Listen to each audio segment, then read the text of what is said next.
Now, part of that is opening yourself up to failure, which a lot of people don't want to do, and a lot of people kind of take maybe to heart. And I'm not going to say specifically it's with magicians, but sometimes magicians can be a bit thin-skinned. How do you train yourself to understand that all failure is not just a rejection of you yourself?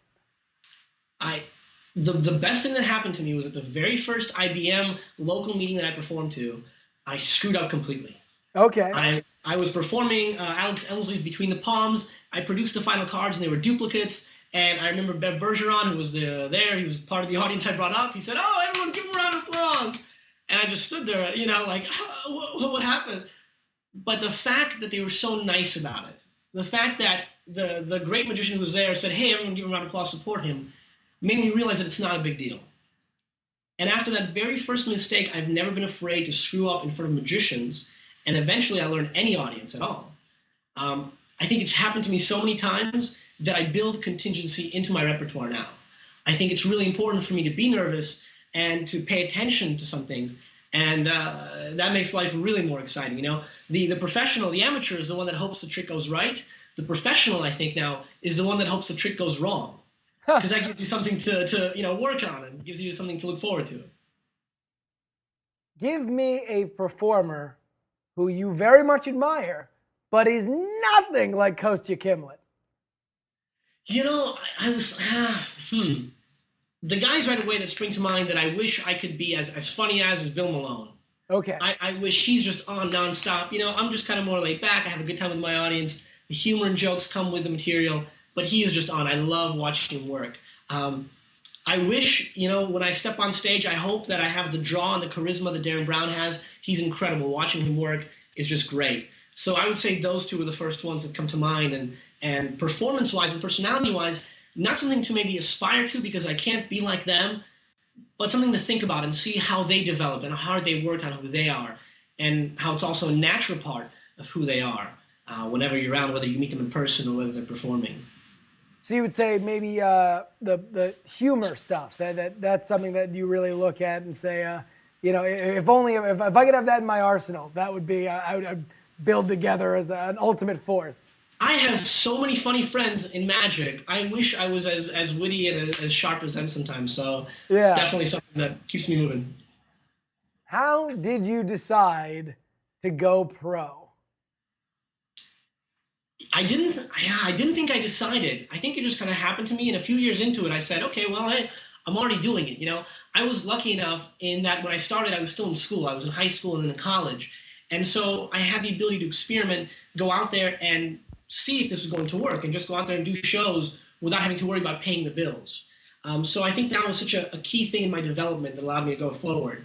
The lesson that I realized is when I watched other professional performers, the ones that were successful were not always the best technicians. And my friends who were the best technicians, the magicians that I respected the most for their magic, were also not the best business people. They weren't the most successful performers. And I realized that the two are very different, that the skills it takes to be a good professional magician and businessman are very different from what it takes to be a magician and entertainer. And that was the moment when I realized I have to put in the same time and effort into that other side if I'm going to do well. So was that something that you were relishing the opportunity to get into, or were you maybe trepidatious about becoming a guy who's writing your own paychecks?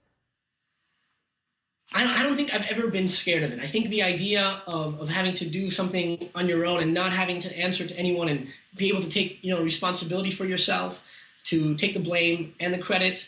I'm more of a tennis player than I am a football player. So because I don't like to put blame on anybody else. So I think the idea of it was exciting. But the one thing that I've learned the most over the last 4 or 5 years is that even though you start doing it yourself, and you're the one that you have to answer to, and you're the one that says, hey, you did a good job, you did a bad job, you have to work harder, you have to have other people around you to really succeed. And you have to know how to work with others and know what your weaknesses and strengths are, because you can't do everything in one. So you have to find talented people, designers, and other magicians and writers and photographers, whatever project you're working on, always bring in the most professional help around you, and that makes whatever you're working on succeed at a much higher level than you alone can do it. But it takes guts. You know what? I read every book, every set of notes I could find on being a professional magician. Before I went into it, I took all the money that I had earned from my shows and I bought all the books and tapes and everything I could listen to from other professional magicians. And that gave me the background that I could kind of safely go out there and experiment with my own business over the last few years. So for a guy just getting into it, you would say ask, learn these lessons. As many lessons that you could learn through just talking to people, because they're going to help when you learn these lessons yourself. Absolutely. Invest in everything. Literally, I mean, I took the money that I was making in my first trade show, my first stand-up show. I called up the magic shops. I went to Denny and Lee. I got all the books. I got everything. I got the knowledge. And with that knowledge, I can go out there and test it for myself and see if it worked for me. And to this day, I still get everything out there. I read as much as I can from other performers because we're really out there to help, And I'm about to do, in fact, a seminar in Chicago on business that I've never done before. And I'm excited because I think that besides teaching magicians tricks and techniques, I think there's so much more that we can share and really help each other on many different levels as professionals and as amateurs because we love the art so much. Our guest has been Kostya Kimlat, and thank you very much, Kostya. I know that you're on the way out. Speaking of a worker, you're going to do a gig, but you were nice enough to cut us some time right before you left the house. So thank you very, very, very much.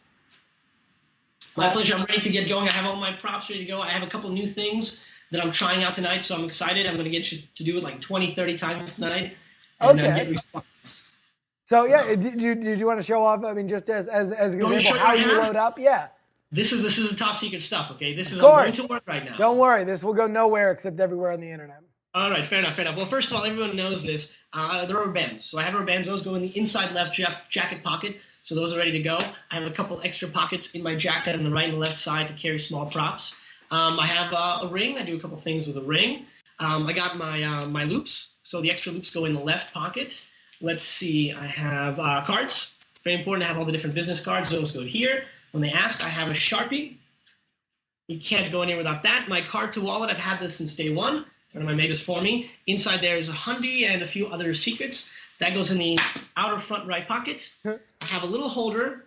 Well, you know what? I can't show you this yet. This is a little Listerine packet, but it's holding a little gimmick, and I'm about to release this soon, so I won't show you what this is yet, but I'm going to hide it here. I've got a lighter.